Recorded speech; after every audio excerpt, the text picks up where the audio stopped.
You're listening to Life Repurposed with Michelle Rayburn, where you'll find uplifting and practical advice for everyday living, creative inspiration for do-it-yourself projects, and recommendations for books and resources that will encourage you to embrace your life repurposed.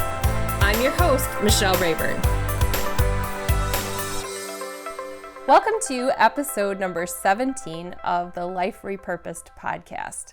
In this episode, I'm going to be talking about when life throws unexpected circumstances your way and what we can do about that.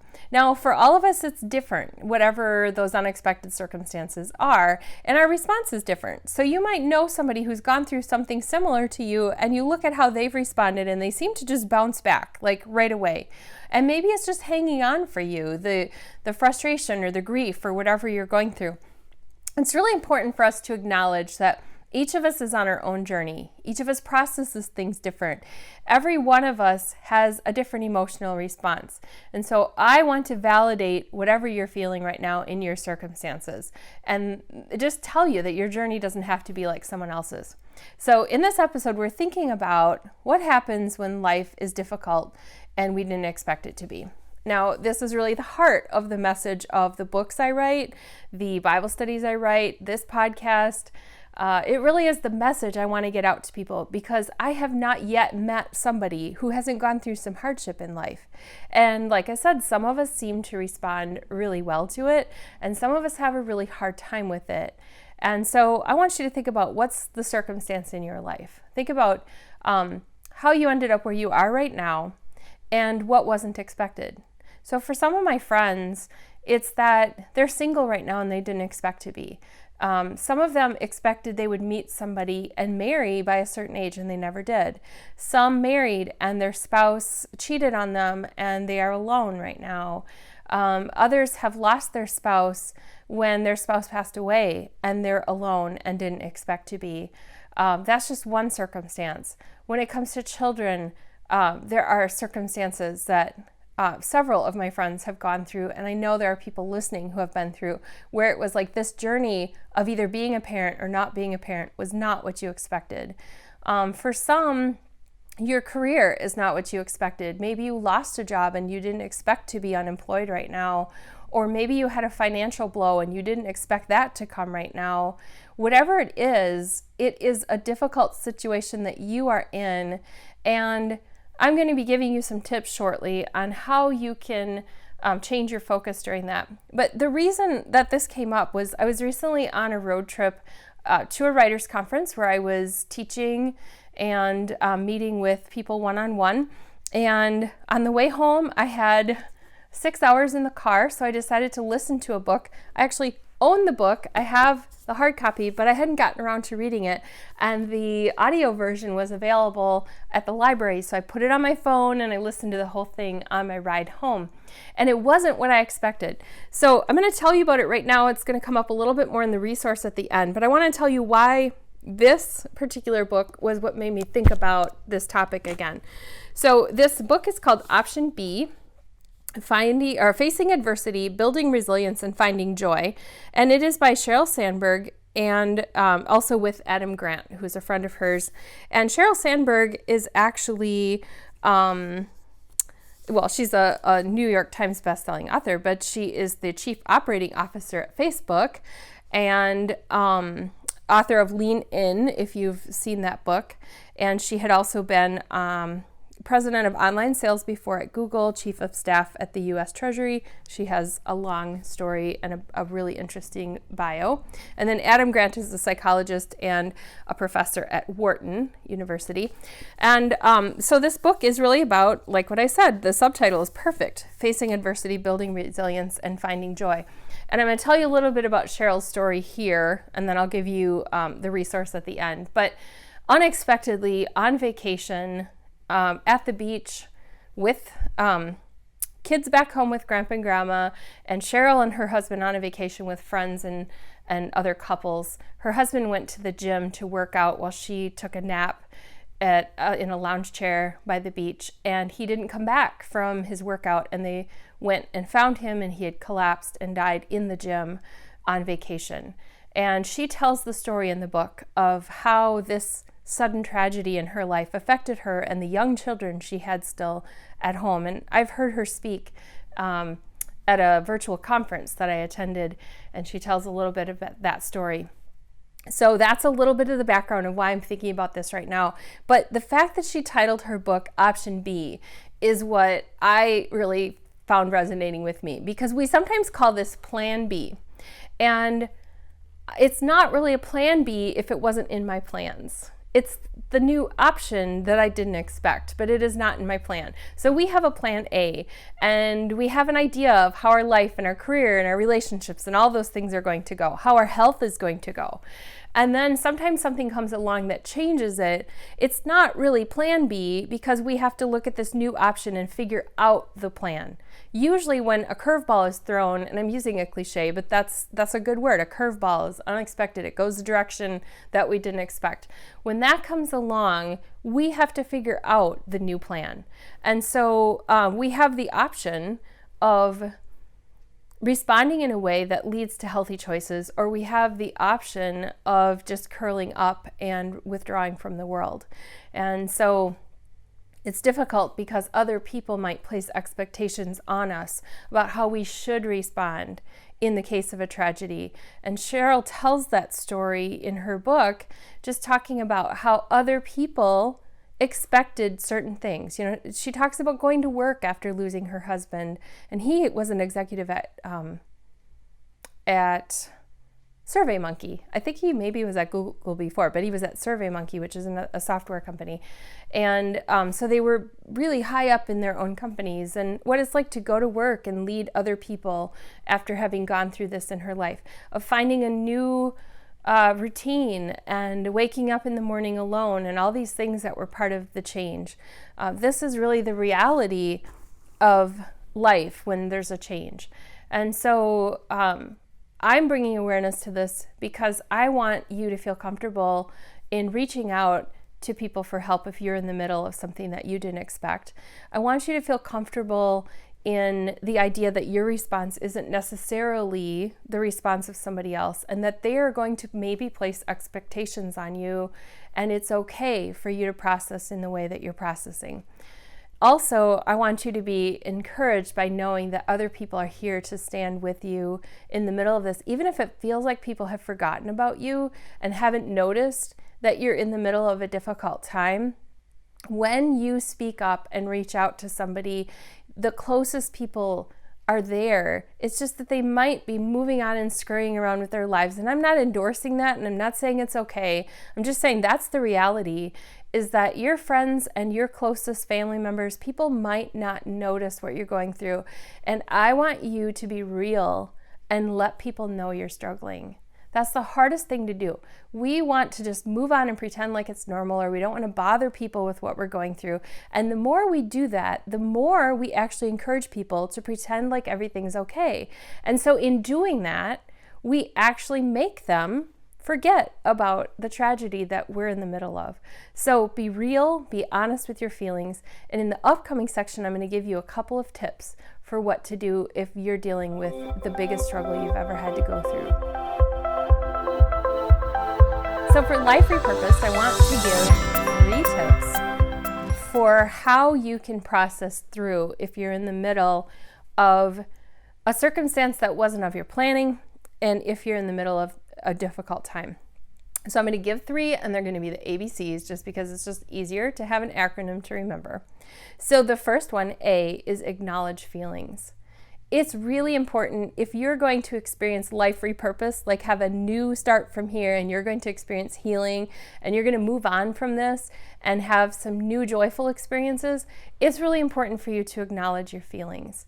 If we just stuff it down and we pretend like everything's okay, then we never heal. It's like something's going to keep reopening that wound. Every time something painful comes along, every time someone says something, it's going to remind us of the pain that we never healed from.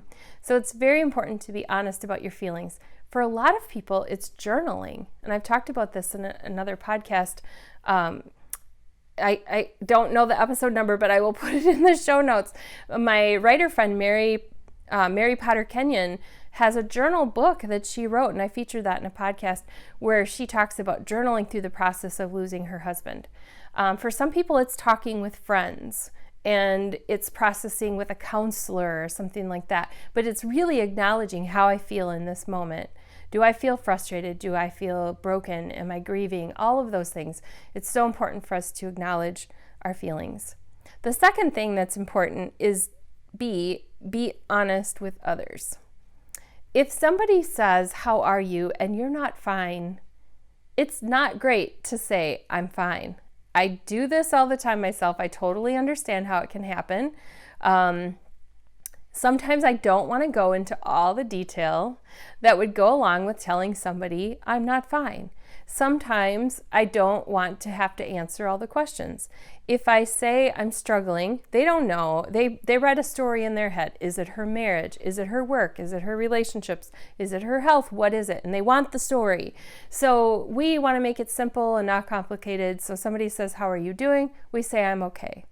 Also, we sometimes have a fear of being too honest and being that one who's always complaining. And so we think if we continue to tell people, "I'm not okay, I'm really struggling," that we're too needy. And that's not true. You just need to know who it is that you can most trust with the information. So when I'm out and about, if somebody in the store, a clerk, for example, asks me how I'm doing, or a waitress asks me how I'm doing, I'm probably going to say, "I'm fine," because I'm not going to dump on them. And not that it's dumping on, but I'm just saying I'm not going to give them all the details of what's going on in my life. But it's really important for me with my good friends, with the people I see at work, with the people who I know really care about me and care about my best interests and are investing in me personally, for me to tell them exactly how I'm at, where I'm at. Like being honest, like today was a good day, yesterday was not a good day. Honestly, I don't know what my next step is. Honestly, I'm afraid. Fear is my biggest thing. Discouragement, whatever it is, going back to those emotions that I was just talking about, acknowledging those feelings, being honest with others about those feelings, being honest with others about where you need help. I know, again, in an ideal world, our friends would anticipate our needs. Our friends would reach out to us in their deepest hurt and they would help us.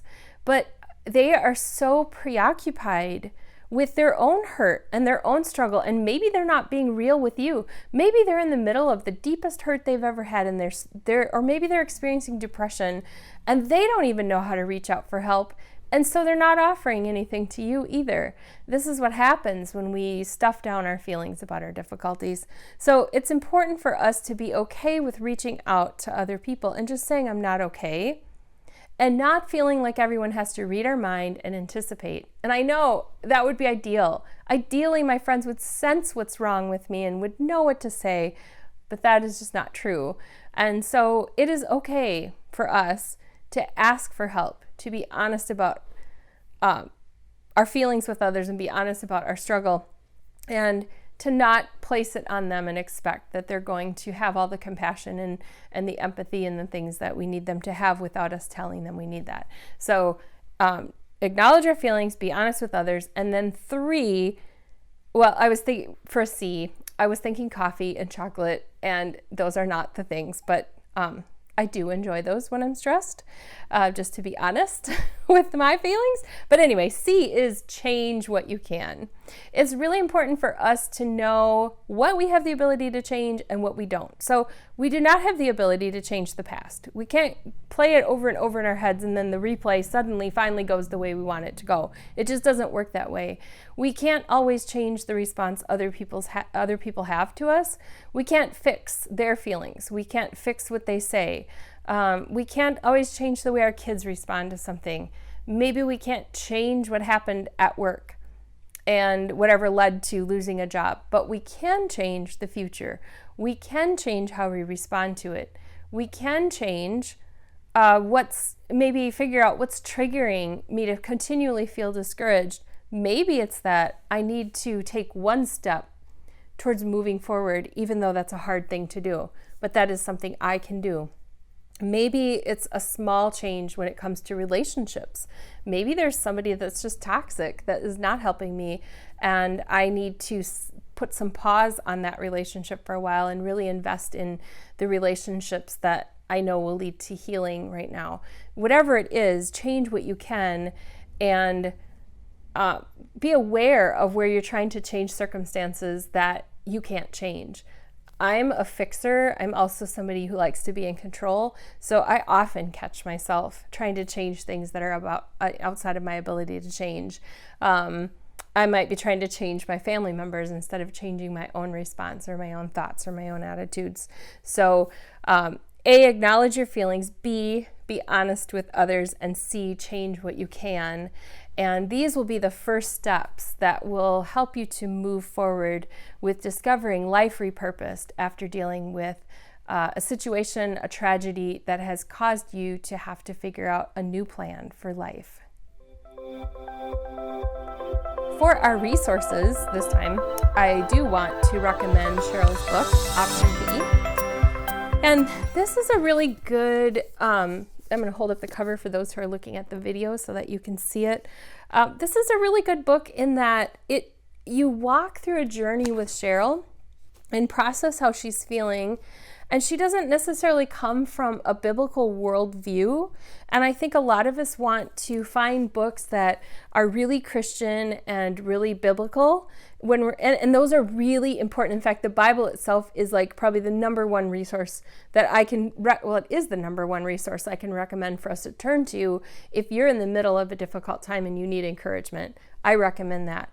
But it's also important for us to know that we meet people in life who don't all have that biblical worldview and who might not process things in the same way. And so I think sometimes there's a step process that we need to go through in healing from grief. And if I'm in the middle of a difficult time and I'm pushing God away, then that's not the first book that I'm going to open. And so I feel like Cheryl's Option B is a really good first step for just walking through with somebody else who's been through a difficult time. And maybe the next step then is a book on healing that's from a biblical worldview. And I know there are a lot of them out there and they're great. So I'm recommending this one because I do think that there is something about walking through Cheryl's process and seeing how she went to work after losing her husband and how she explained it to the kids and how they moved forward and made new memories and so many things. The thing that really stuck with me in this was I thought it was going to be way more business-based. I really thought this book, even based on the cover and everything and knowing Cheryl's reputation as the CEO of Facebook and everything, I was pleasantly surprised by how this really is a personal journey, almost a memoir of walking through the process of grieving, of learning to live again, of how to deal with friends, how to develop self-confidence, and how to help kids have resilience in the middle of a difficult time, how to be strong together with the family that she has living as she's feeling so fragile and shaken and like life is never going to be the same again, how she failed and how she was really honest and raw about how she felt like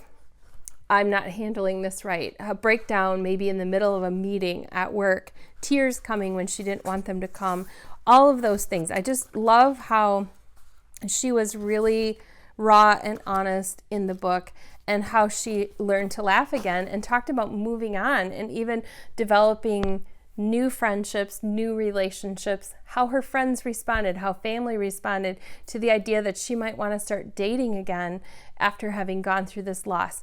And then again, having to process the guilt that comes from what other people think.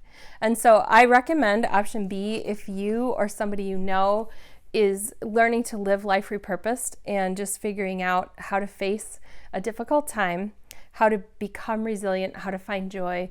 And then again, like I said, follow it up with the next step of some sort of connection to a resource. And I'll give some more on the show notes just the next step of finding a biblical worldview in the middle of a difficult time as well. So you will find this in the show notes at michellerayburn.com/17, just for episode 17. And I hope you check it out, because there's a link there where you can just easy buy if you decide you want to get this resource and have the book, or any of the other resources that I mention in that show notes, or that it's really a blog post. Connect with me on social media. I always love to hear from you, get your messages, or see your comments. So thank you so much for tuning in, and I will see you next time. You've been listening to Life Repurposed with Michelle Rayburn. Check out tips, resources, and inspiration at michellerayburn.com.